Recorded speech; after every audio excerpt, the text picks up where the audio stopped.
Gibaboy ug nababoy, kana ang gitawag ni Councilor Attorney Frobalcan Balieque ngadto sa politiko nga gipalit ang boto sa katawhan ug nitugot nga paliton usab ilahang boto.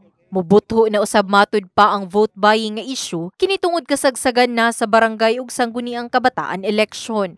That is my prayer, Mr. Chair, because ang mga marites ug mirasol na kaingon na magbahat na tutaw og milyones, meaning umalaputay na putlong lukaynon, ilabi na sa pipila ka mga barangays na buot siguratuhon ang kalaugan sa pipila ka kandidato.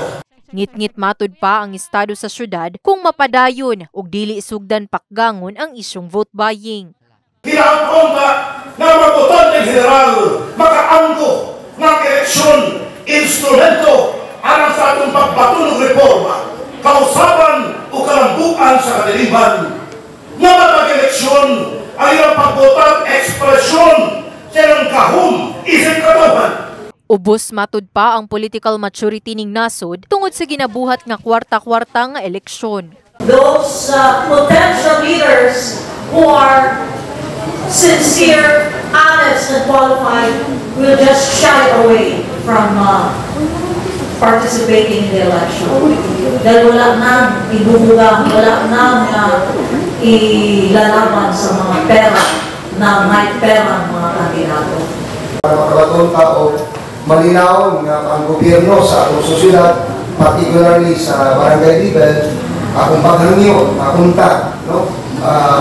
Tagaan nato chance nga ang Ginoo mo intervene sa atong life sa desisyon nato pagkabuhaton tungod kay atong boto sa gratuidad. Panahon na matud pa nga ireporma ang gikaingong kultura ug ipraktis ang saktong demokrasya. Kini ang pahinumdum sa konsihal alang sa mga botanteng general. Mr. Chair, makarealize unta mga botanteng general na once na baligyan na nila ilang mga boto ug dili kamao o walay hanaw ug haskang kurakota ug hako ug naong ug kwarta ang ilang gipalindot sa posisyon, pwede na sila ingnon nga ayaw na mo reklamo kay bayad na mo ni ato pang pag-ubang eleksyon. Gani ang nahitabong diskusyon gituki sa Privilege Hour sa ika-49th regular session Setyembre 19 ning tuiga.